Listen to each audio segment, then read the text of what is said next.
Wow, we are live.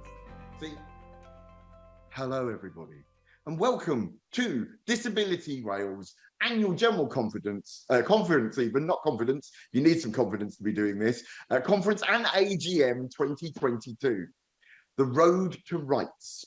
We're celebrating 50 years of Disability Wales, which I think is pretty amazing if you imagine that I was 7 when it started. And as a disabled person from my very, very young days of being born disabled, I can definitely say that the concept of disabled people coming together and shaping the future of our great nation's disability concepts, thinking, and equality for all disabled people is amazing.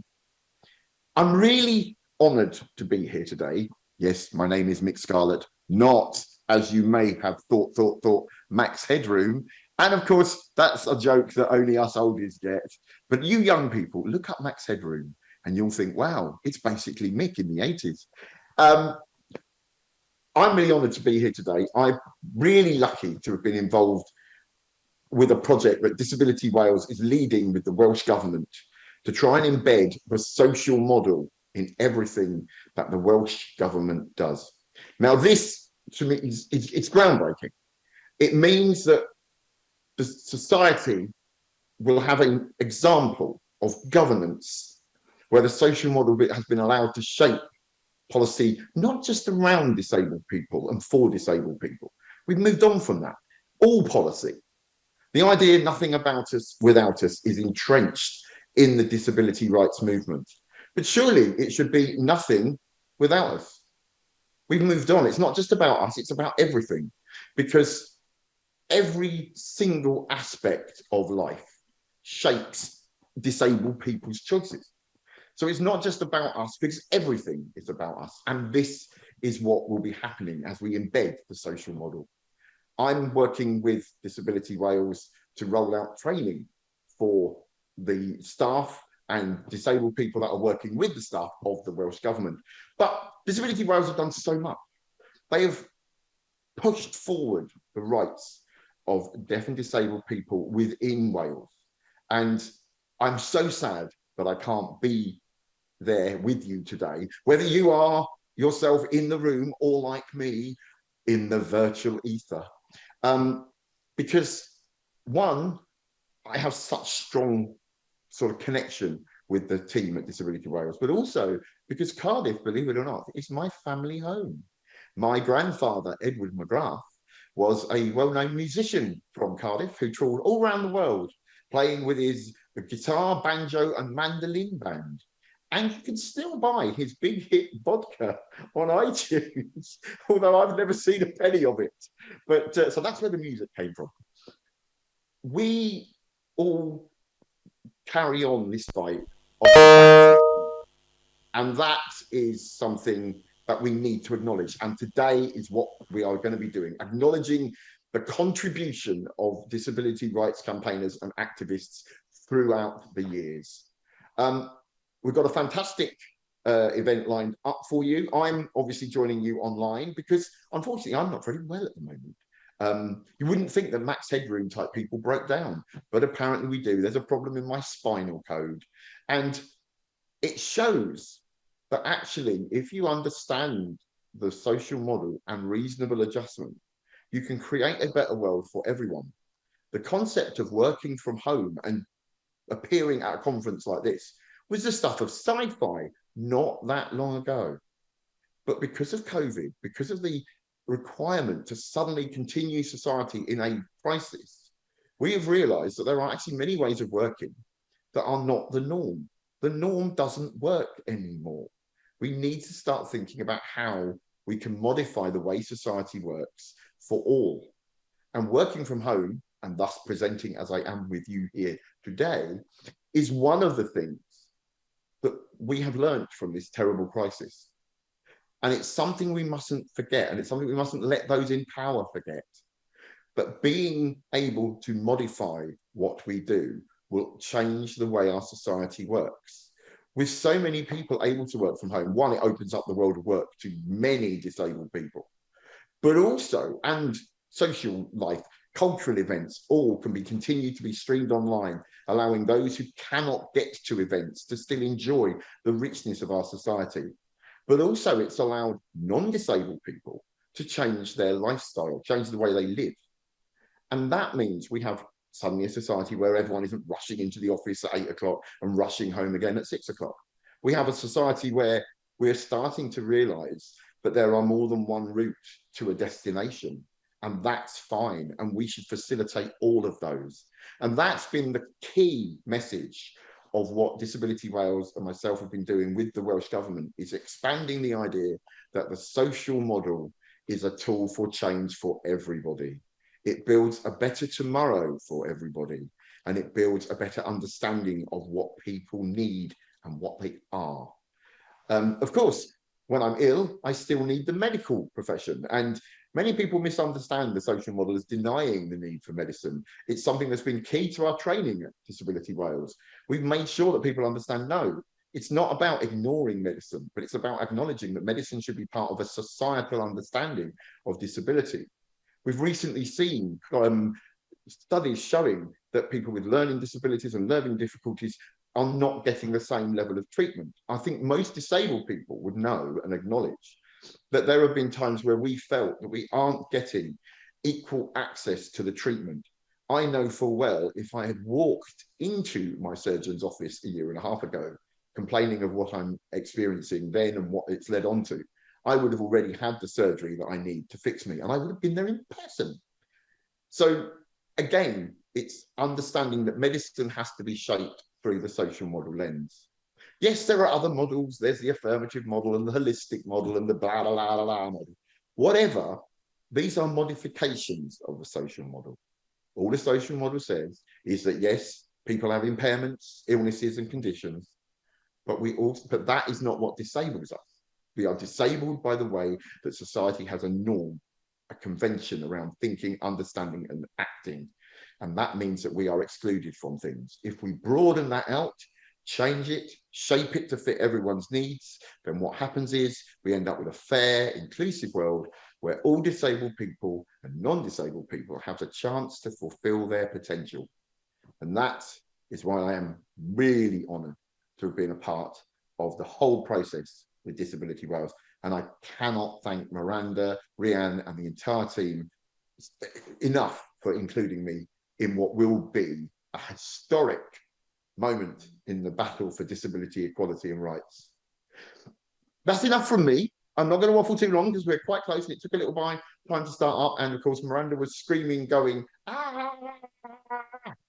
So with that, just because I didn't know I was starting, I'm not having any in-ear stuff. It's like TV, but TV on the cheap. So what I'm going to do now is say welcome to everyone in the room, everyone online. This is the annual conference and AGM of Disability Wales, marking 50 years since their creation, and we are celebrating the contribution of disability rights campaigners and activists. Let me tell you what you're going to be going through today. What have we got lined up for you? Well, after my closing opening comments, not closing comes later, we have the wonderful Rhian Davies, who is the Disability Wales Chief Executive Officer, with a speech. Then we have a 50th anniversary video, and then we have Road to Rights, a panel discussion that Rhian will be chairing, featuring Graham, Andrea, Joshua, and Juno. Then break, yum yum, coffee time. At 11:30, we'll be coming back for the annual general meeting element of today's event. Then at 12:30, there's lunch. And then we have an afternoon from 1:45 onwards of speeches and kind of really delving into the work that Disability Wales has been doing. We're going to be looking at influencing the future and placing disabled people in public life. So there's going to be Regine Moretti-Simmons, Sean Bendel, Grace Quantock, and Dee Montague. Yes, I am reading these. And a list of people. But at 3 o'clock, we have Mark Drayford, the First Minister of Wales, who's going to be talking about liberating disabled people's lives and rights in Wales, followed up by some questions. And then Rhian Davies will draw the event to a close, and then I will give you my closing comments before rushing back into the ether, where I hope to continue this career as a Max Headroom lookalike. So with no further ado, what I shall now do is hand you over to the wonderful Rhiann Davies, Chief Executive of Disability Wales.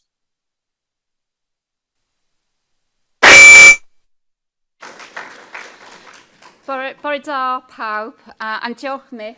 As you can see, I think we're going to have a very fun and lively day today, and especially with Mick's alter ego, Max Headrooms. Looking forward to great things.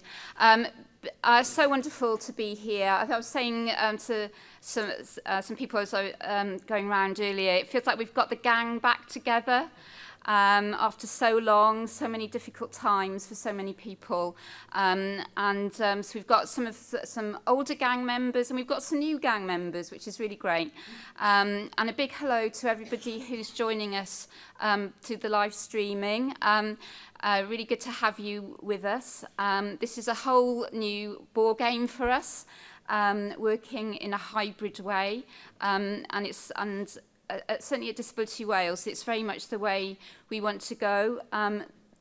Despite some of the very difficult times during COVID, there were some positives, and one of which was the way that people were able to access opportunities and be engaged and get involved in things online. And you know, we want to recognise the fact not everybody can get to a place, and you know, whatever the new normal is, you know, we want to do something different. So it's all a huge learning curve, and we'd be very grateful to have your feedback about how it works out. But we thought we'd give it our best shot today to work in a hybrid way.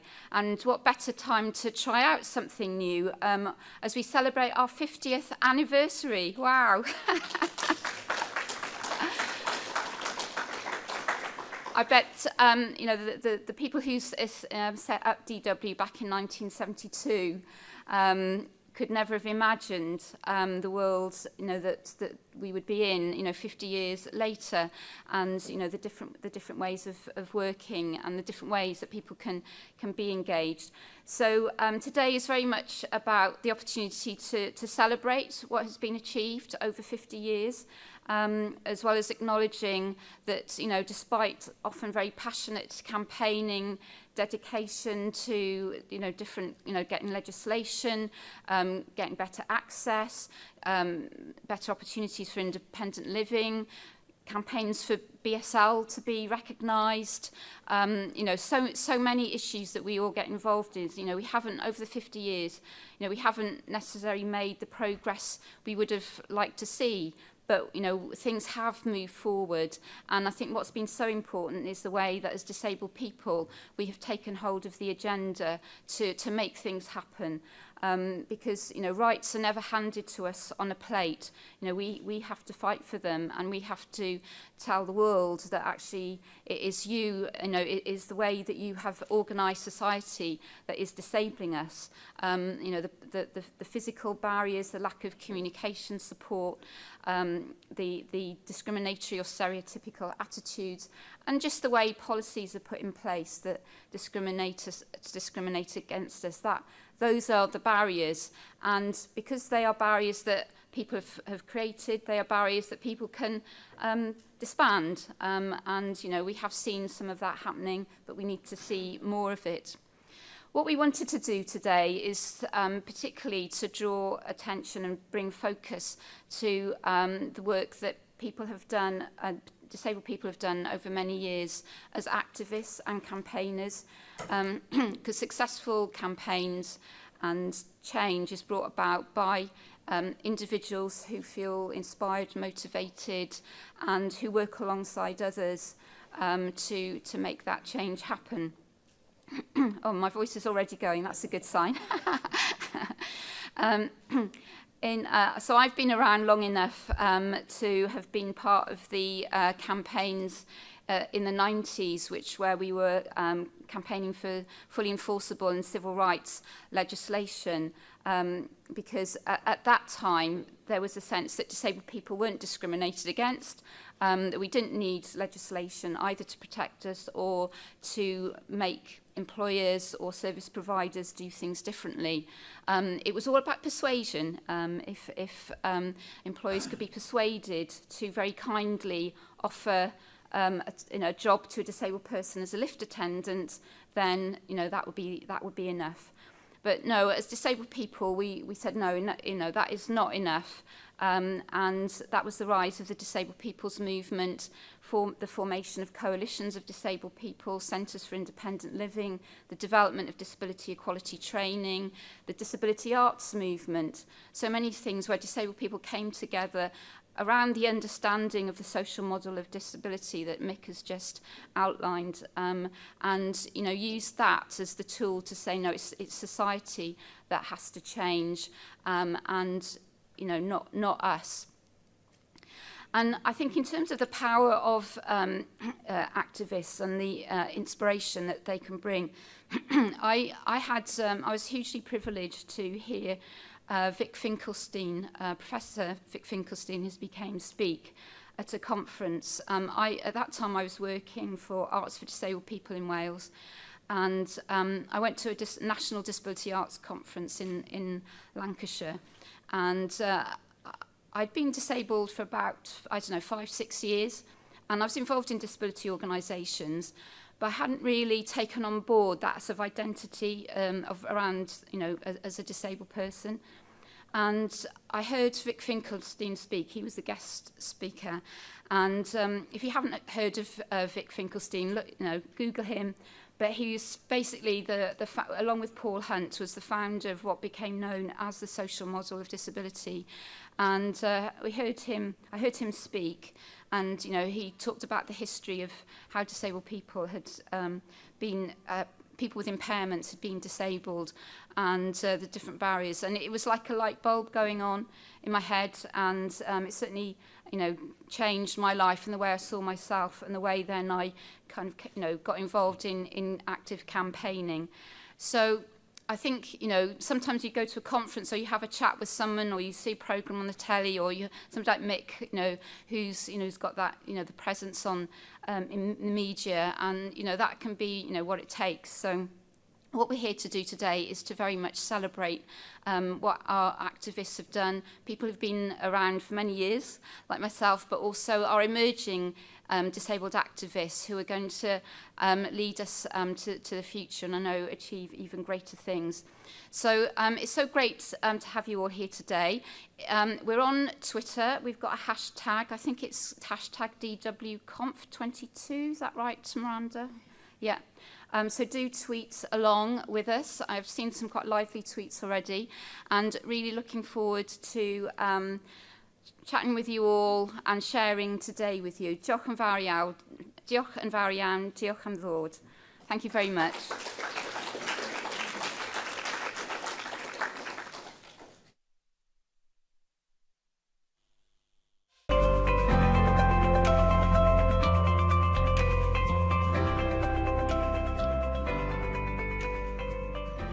In the early 70s, what was then the Welsh Office, this was obviously long before devolution, was looking to, engage with disabled or disability organisations in Wales.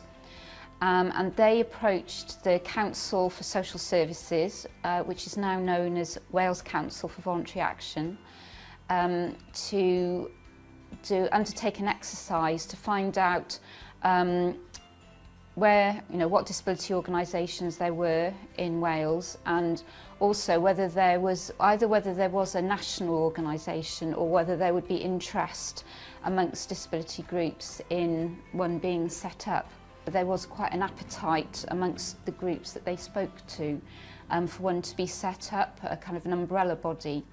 So this was reported back to the Welsh Office, which then agreed and made funding available to set up what became known as Wales Council for the Disabled. The 80s then was very much about improving wider access to the built environment beyond your own home. So, access to town centres, to transport, to, there's quite a lot of building going on, new developments, ensuring housing was accessible. So DW was very much about pushing forward on those issues, setting up access groups, around Wales where disabled people and others could, work with local authorities and other bodies to kind of improve access in the locality. The 90s was about look at things like promoting disability equality training, working with disabled people to set up either disabled people's organisations or centres for independent living, and then also being involved in the Rights Now campaign, which was about campaigning for fully enforceable and comprehensive civil rights legislation. In 1994, Wales Council for the Disabled voted in an AGM to change its name. A number of disabled activists particularly felt uncomfortable with the name Wales Council for the Disabled because it was very much gave the sense of the organisation being about doing things for the disabled rather than disabled people doing things for ourselves. And that was quite a key moment in terms of what the identity of the organisation was and what it represented to the wider public as well as to disabled people. Over the previous kind of 15 years, there'd been many attempts to get a disability discrimination bill through Parliament. Coalitions that had been seen in places like Manchester, Bristol, London kind of started to develop in Wales. I think most notably the Cardiff and Vale Coalition of Disabled People. And those groups very much got behind, the Rights Now campaign and them sort of bringing Disability Wales in to be part of that, be part of lobbying MPs, supporting lobbies of Parliament, rallies at Trafalgar Square. I think there was a real sense of momentum that change was needed, and it was very much about disabled people driving that change.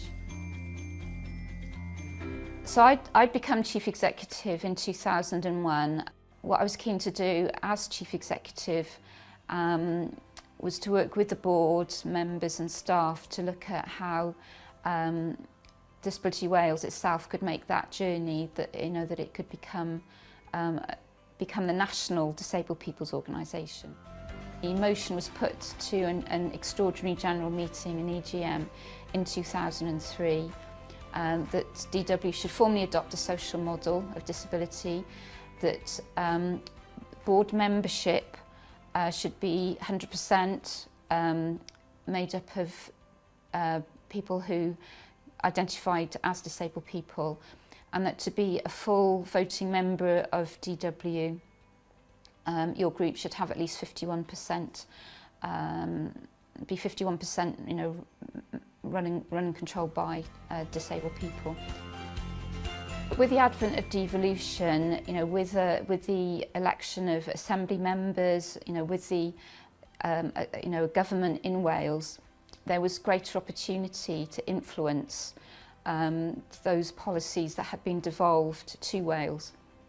But we now had the opportunity to more directly influence policy, to directly engage with ministers and assembly members, as they were then called. We published a manifesto for independent living, and ahead of the 2011 assembly elections, and we managed to influence the government to introduce what became the Framework for Action on Independent Living, which was the first cross-cutting approach to tackling barriers to independent living in Wales. It was underpinned by the social model of disability and the UN Convention on the Rights of Disabled People, and that framework was finally launched in 2013.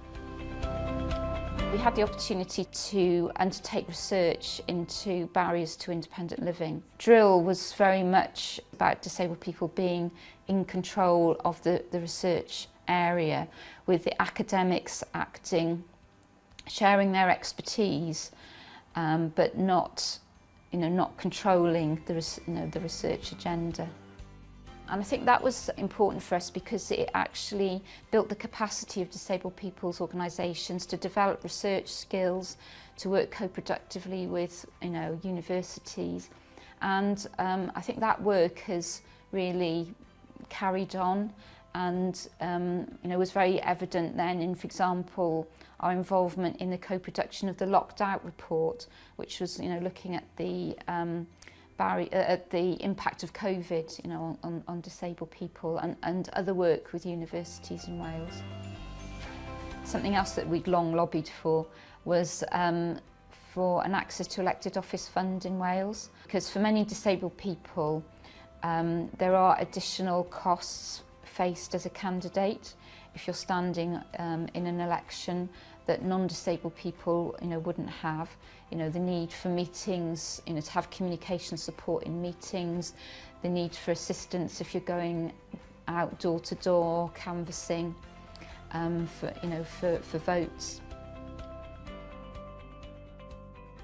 We were able to support about 13 candidates, of which 6 candidates got elected. So, and I think that's really important, to democracy, that disabled people, amongst others, are represented.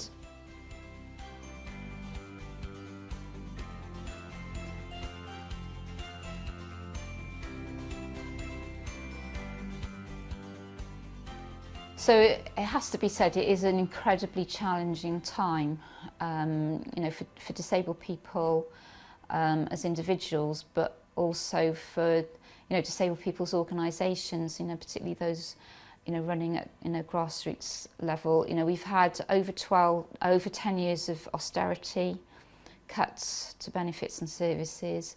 We've had the last 2 years of living under lockdown as a result of the pandemic, which has had a real impact on people's lives. And now we've got the cost of living crisis, rising prices, rising energy prices, which is going to really affect disabled people who, have already had so many cutbacks in their income, and this is just like the triple whammy, really. Thinking back across DW's 50-year history, because we from the 70s there was no legislation, there was no legal protection. Now we do have legislation, but the lives of disabled people seem to be as fragile as ever. We may not be locked away in long stay institutions anymore, but the hardship, the breach of human rights that is going to be faced is going to have equally restricting effects and devastating effects on people's lives and well-being. It is a very challenging landscape.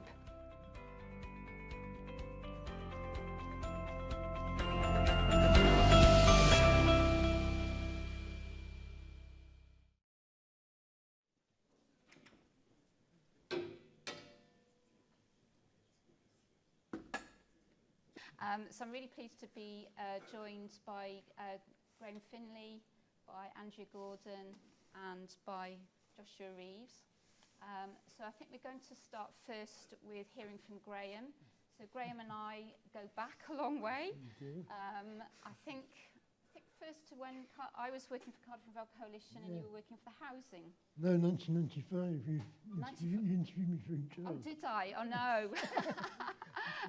I'm looking at it, yes. Okay. So Graham and I go back a long way. So Graham, over to you to share your story with us. Oh, thank you. Well, it won't be much of a story. But yeah, I've been working on disability and policy issues for a long time. 1995, 28 years, I think, gosh. But yes, I think that's, I've been working on various issues, housing, bush environments, transport, a lot of issues that really mentioned in the speech, really. and trying to campaign, I guess, and push for change. I think that, I think that in terms of campaigning, I suppose my thoughts really that we've done a lot of campaigning in this meeting and in Wales to promote disability equality.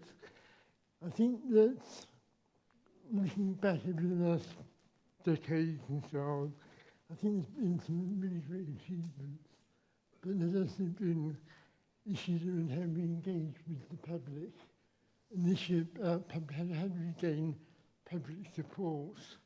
And I suppose that's the key issue for me is, we can talk amongst ourselves, which is fantastic, and it's a unifying thing. So be part of that disability community and that, that unified group. But how do we get our messages across to the wider public? Because in my view, to have really effective campaigns, we need to engender public support for what we want. And also we need to make allyships with non-disabled people as well.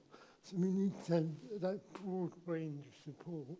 So I suppose that's the key question for me to put to you, about how do we get that public support and what sort of ways can we do that? Because campaigns seem to be about a little bit about wagging the finger and about saying you're wrong, to talking about it. How do we get that support to do something about it so everybody understands that we need equal rights and equal social justice, really? So that's my that's my long-term thoughts about doing many years of campaigning. But I think we need to listen to Ryan said, we need to continuously play it away. And we can't let, results.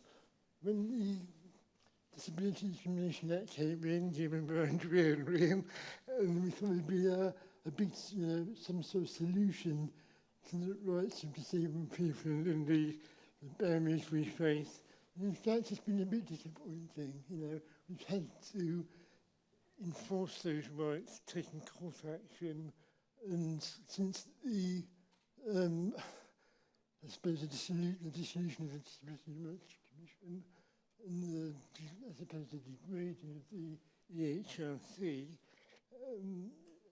there's been little action in terms of legal representation of our rights. So we have a law, but how does the law actually work in our favour? We need to have that law to really impose our rights on and make the case for our rights. A quick word before I finish. I just wanted to pay tribute to some of the campaigners that have recently passed away, and Simon Green, who's sadly died recently, Bint West, who's a non-disabled person, but a fantastic ally to the cause, Alan Hunt, who's a Access Officer in Pembrokeshire, Rich Standing. There's all sorts of people who have done amazing bits and pieces of really important work that have contributed to where we are now. And I think we need to recognise that as well, and so pay tribute to those people. Yeah, so my final comment before I hand over to Andrea is, I remember my ex-Disability Wales colleague David Groves, who was one of the first disabled councillors in Cardiff. He used to say to me, never ever give up. This is a paraphrase of Churchill, I believe. But he's a fantastic guy, and I love working with him. He's very articulate, very clever and bright, with a great historical perspective. So I just want to leave that comment with you. Never give up, and the fight continues, and the struggle continues. Thank you. Oh, thank you, Graham.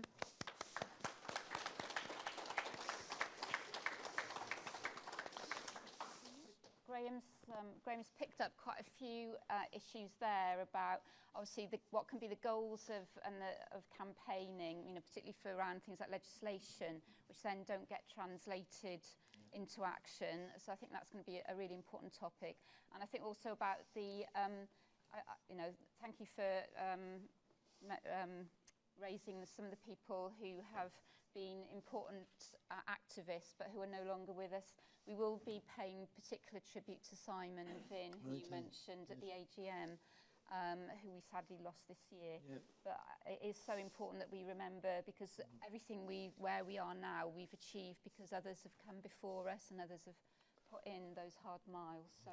Indeed. So I'm now going to introduce Andrea, and Andrea and I also go back, I think, even longer. So I mentioned that one of the things that DW did in the early 90s was to introduce, it did a programme called Training the Trainers for Disability Equality Trainers, training disabled people to become disability equality trainers and deliver training to various organisations. So Andrea and I were on the original programme.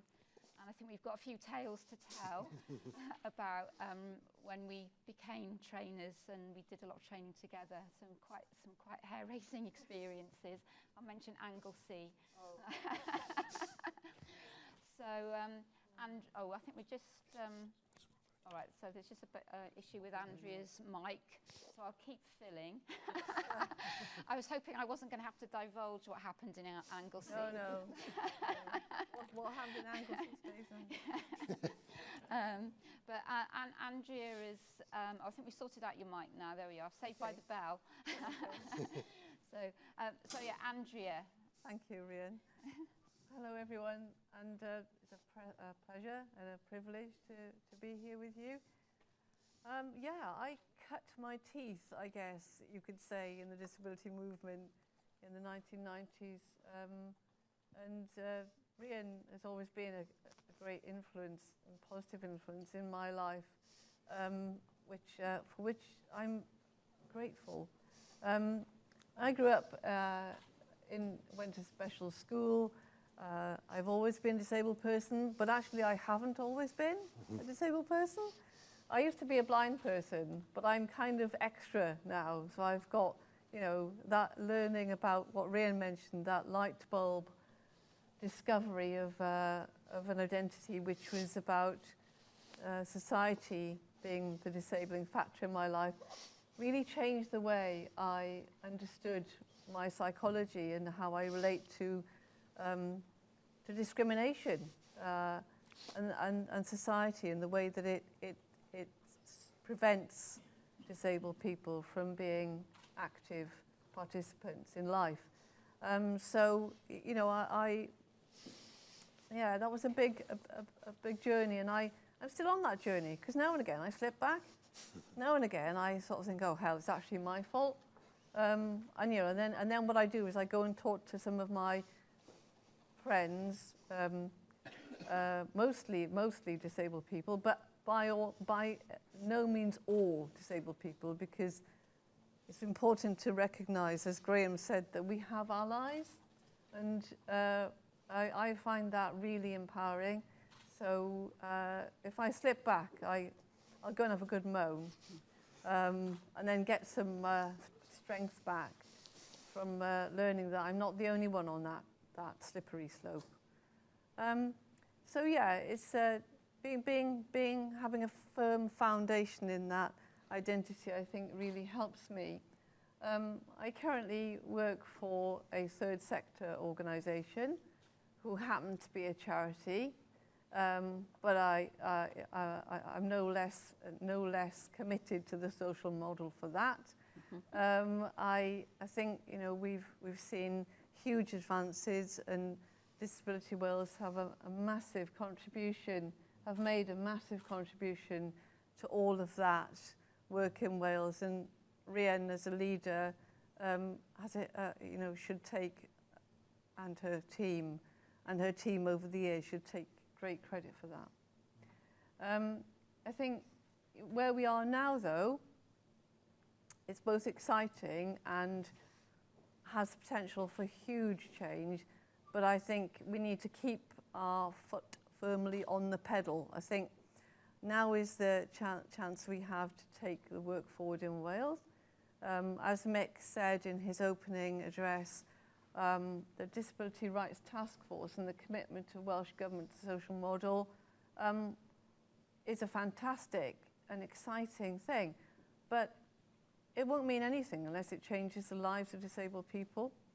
it won't mean anything at all unless we can see it delivering change in everyday life and everyday policy and practice, and actually what happens to us as disabled people when we go out and about, when we try to use public transport, which has an immense journey to go on before it's anywhere near being accessible to disabled people. You know, how we manage our journeys and how we manage to, you know, kind of go and see our friends and family, or just have fun, because you know, life should be fun. So you know, how possible that is for us will depend on the success of that work. And I'm really worried that, you know, we're on the road to rights. Yeah, we're still on the road, but it's definitely going uphill. It's definitely a climb now. And you know, I was elated when we had real enforceable civil rights. We'd fought for them for long enough, but where are those rights now? And where are our legal rights? Where is the justice that we should be feeling and knowing is there to stand beside us in our battle for equality and rights? Where is that now?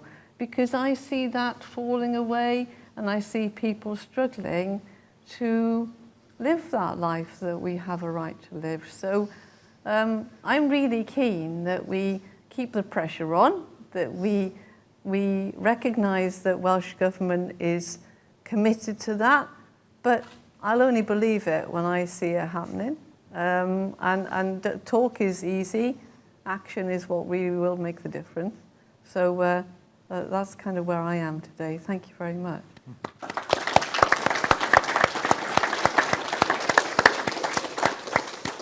Oh, thank you, Angie. I think you touched on some really key issues there. I think identity and how we develop that identity as a disabled person, even if we've actually had our impairment since birth. I think that's an interesting one to explore. But again, yeah, the sense of that huge gap between, you know, what we've been fighting for and what we thought we'd achieved, and then how quickly it's either taken away from us or just not delivered. So, and how do we, you know, how do we deal with that? I'm now going to introduce Joshua Reeves. Josh. Hello. Now, so Josh is an emerging, one of our, or very much an emerging activist, and because I'm from a different generation, and I think that is illustrated by the fact that how I first came across Josh was on social media. Because Josh is very active on social media and has got campaigns and vlogs, I think they're called. Is that right, Josh? Yeah, vlogs, YouTube, as in video myself talking about disability rights. But yeah, was that the first time that you knew me? And I think that just shows, you know, the difference really. And so I think we're keen to hear from you, Josh, about your experience. I mean, you were I guess the post-Disability Discrimination Act generation. Yeah. And what got me into what started my journey in disability rights was being discriminated in school, really.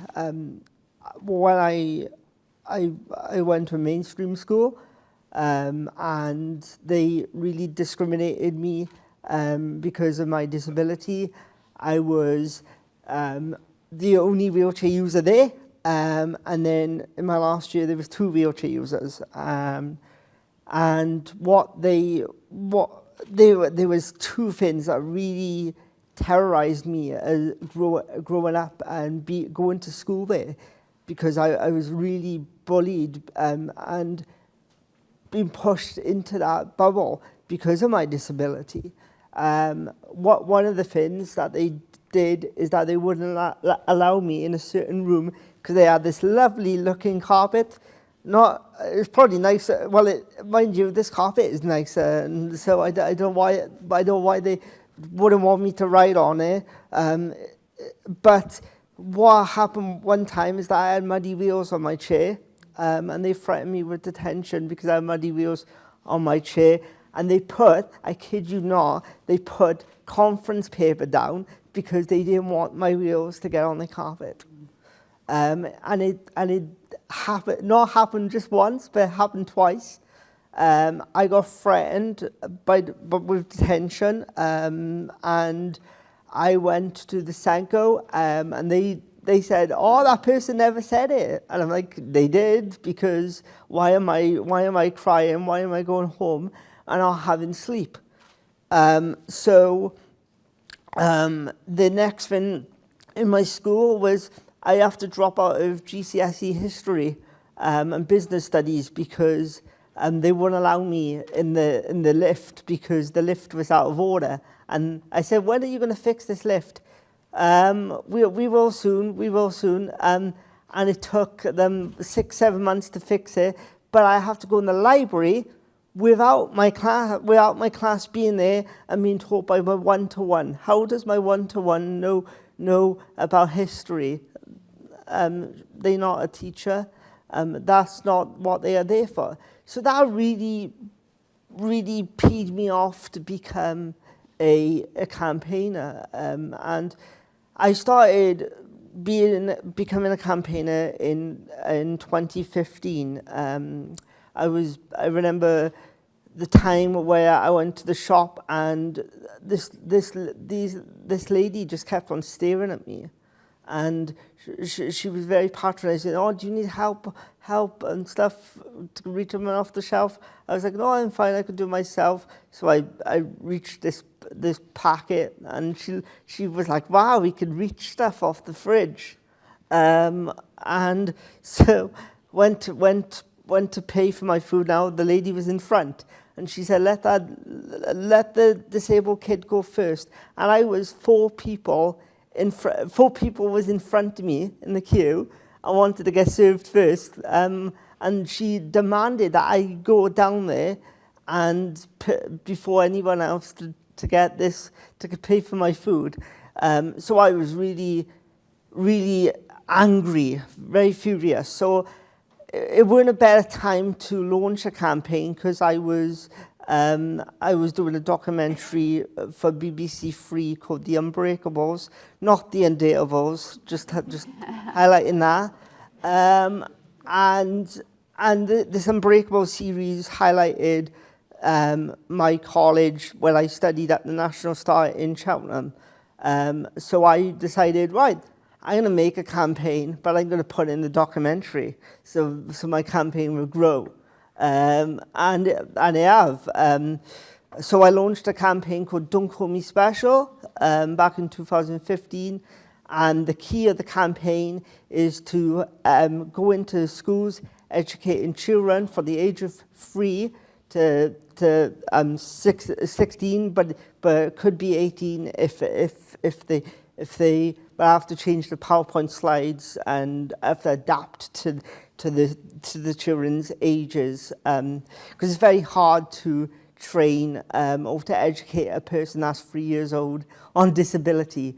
It's more activities, more fun stuff. But yeah, that's what really grabbed me as a campaigner, really wanted me to go out, because I didn't want anyone else feeling like what I felt like in school. So education was a massive part of Don't Call Me Special as a campaign to go out and educate children.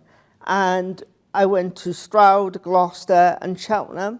And then when I moved back to Cardiff then, because I'm originally from Bever, but I've moved back from Cardiff after Cheltenham when I studied there. And I had this phone call off the High Commissioner of Antigua, and she was like, I've seen you on the news. And I was like, have you? Like, I didn't even know who she was. First of all, I said, where's that? She said to me, oh, would you like to come to Antigua? I'm not very good at geography, so I basically was like, where's Antigua to? And then, I said, can I call you back? She was like, yeah, no problem. So I handed up the phone. I Googled in Antigua, and I saw the islands, and I was like, Oh, I need to go there. I need to go there. Whatever they want me to do, I'll go there. So I went to Antigua then in 2018. And that was probably the best experience of my campaigning career so far, is the change in people's terminology on disabled people, because they still use the word handicapped, spaz, cripple. So it really drove my hours, as you can imagine. And so I was like, you have to use the UN Convention on the Rights of Disabled Persons terminology, which is persons with disabilities there, because it's an international word. I was upset I couldn't use the word disabled people, but the Commonwealth Youth Council was just banging on the drum of me and saying, you have to use persons with disability. But yeah, and that was an amazing conference. And I remember this one person saying to me, your mum must have played with a Ouija board, because that's where you're disabled. And I was like, funny enough, my mum actually did, but I don't think it's to do with that.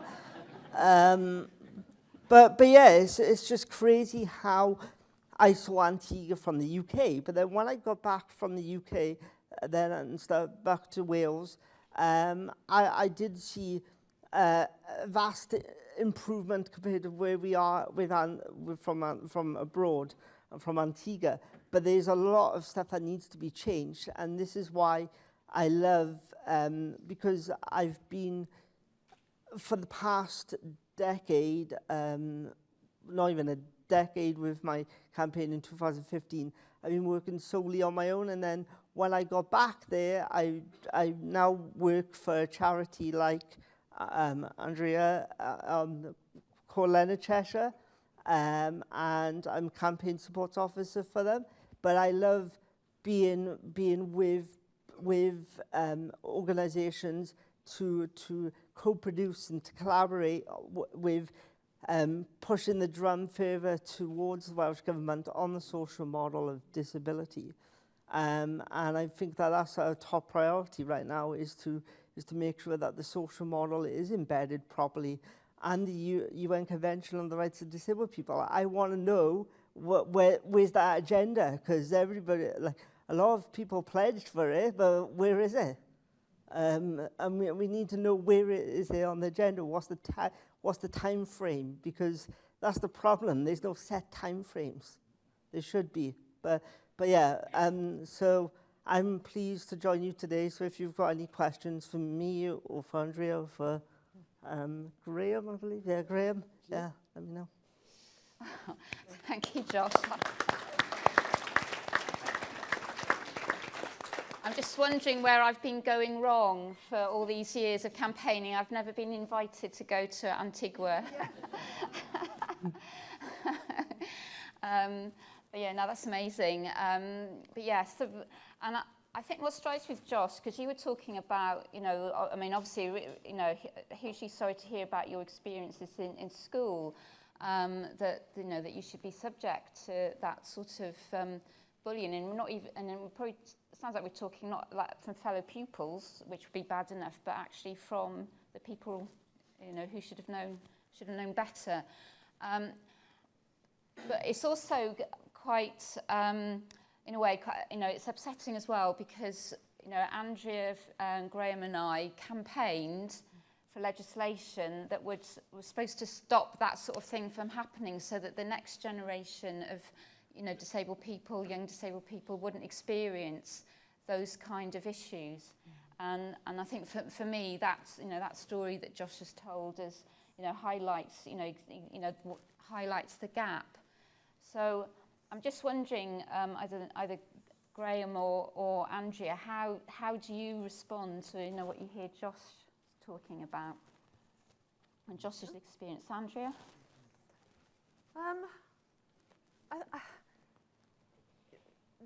There's a number of things there, I think, Rhian. I mean, it's a shocking, horrible thing to have experienced, but my fear is that it's much more widespread than we even know.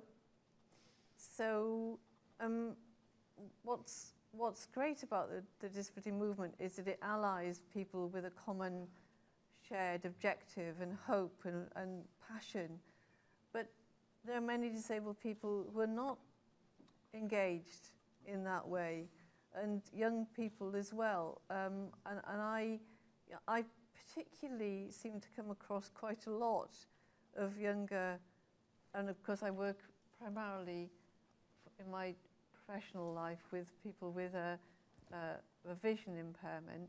So, you know, I see it a lot, and people they're not part of that. They don't have that identity or that power within them to link into the lifeblood of the disability movement, to give them that push forward and that belief. So there's something for me around working with possibly younger disabled people to harness that power and that bring those groups together. I mean, I'm old enough to regret the demise of many access groups, which I think were a huge force for good in Wales, and we need them back. We need them back now. But, you know, to get that kind of grouping. And then, you know, the other thing is, what goes back to what we've all said here today, taking our rights forward and challenging that sort of behaviour, Josh. And, you know, you're always we're always up against the system, aren't we? Yeah. We're always in that position of, well, how do you fight that? And how many battles do you take on? And it's very hard.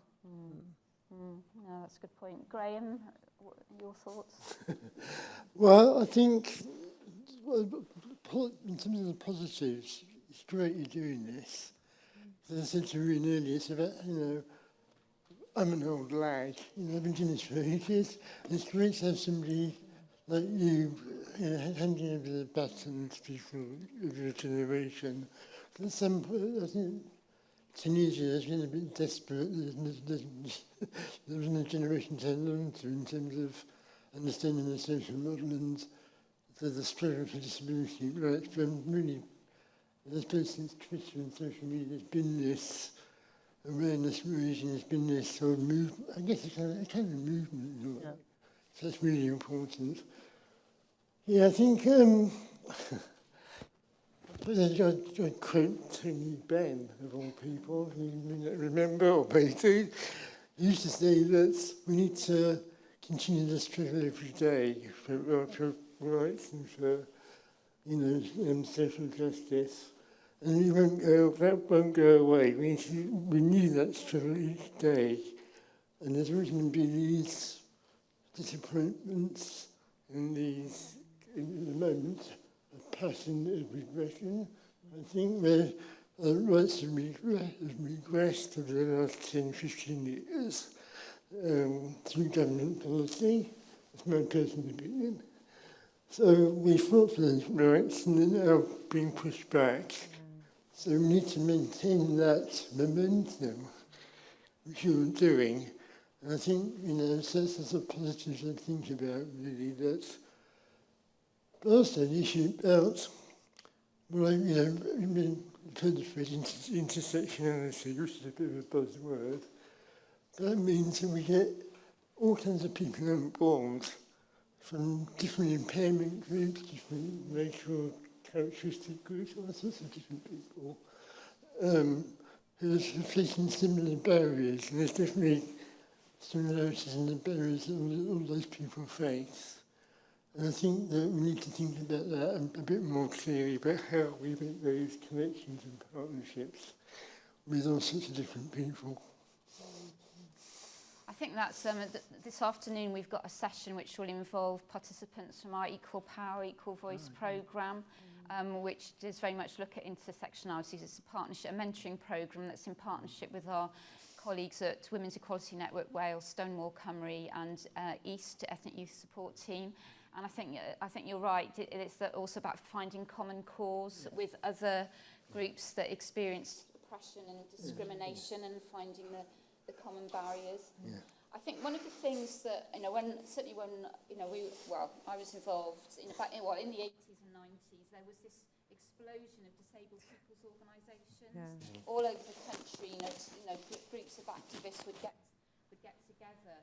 I mentioned in the video, you know, the Greater Manchester Coalition of Disabled People was a huge influence. You know, there was the Avon Coalition of Disabled People. These really powerful organisations, powerful not because they had the funding, but just because of the energy and the ideas. And I think one of the things of austerity is that a lot of DPOs, as they're called, just adjusting that.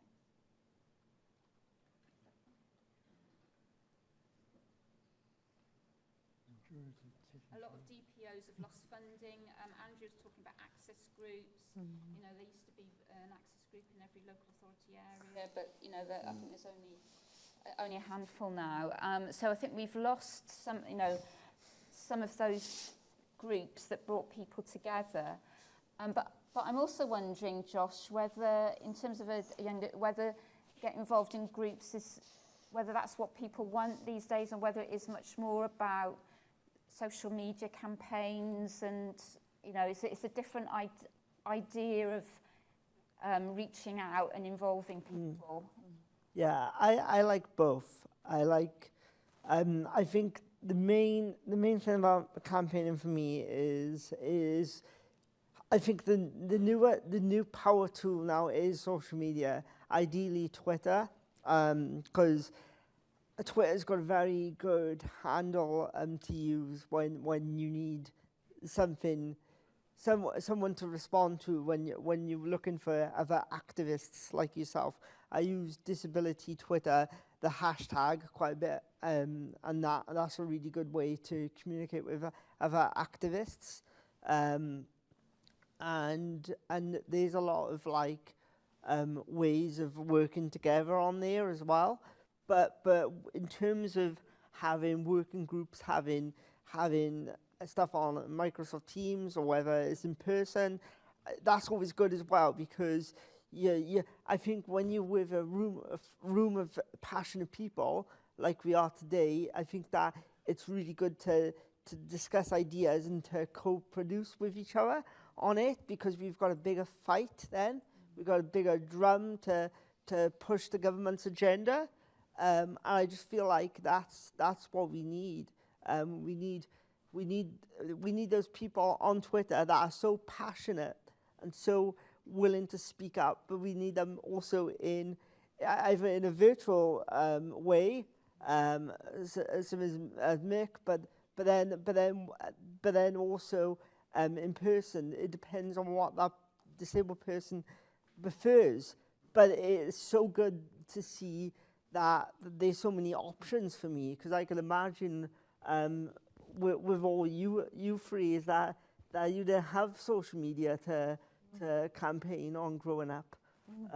So yeah, that must have been really tricky.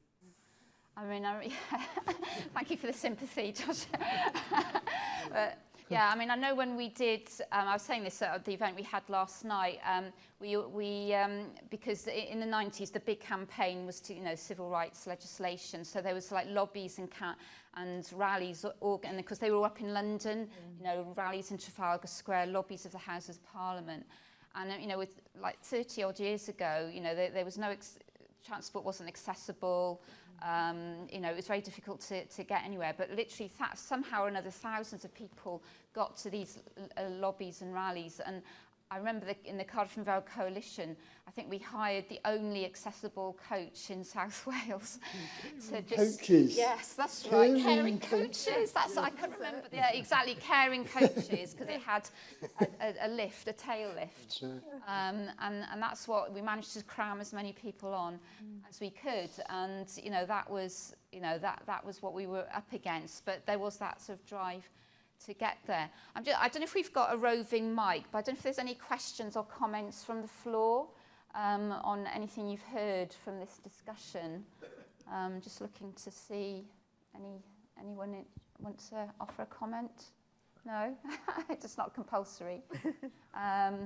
But is anything striking or at accord with what's being said? can see Calvin nod. Oh, Trevor, go on. We've got a... Thank you, Claudia.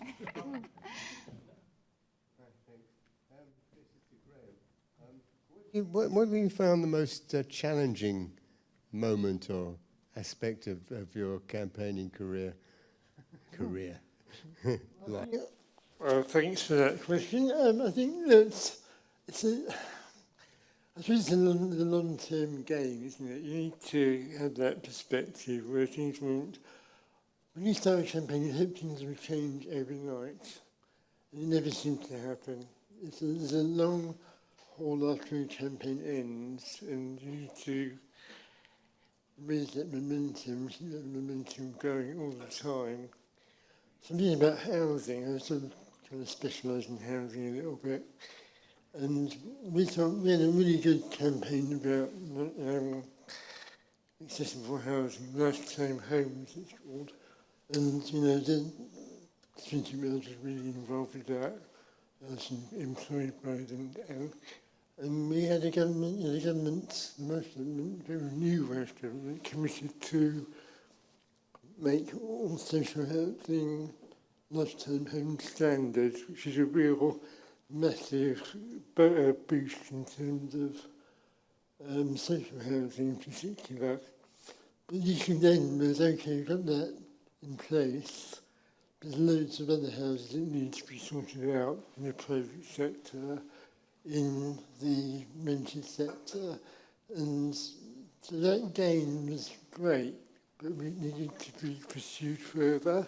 And I suppose it's that long haul, having that long viewpoint about maintaining the momentum, really. So I suppose that's the challenges, I'd say, in a nutshell about campaigning. You need to focus, and you need to keep on bringing up the issues again and again, really.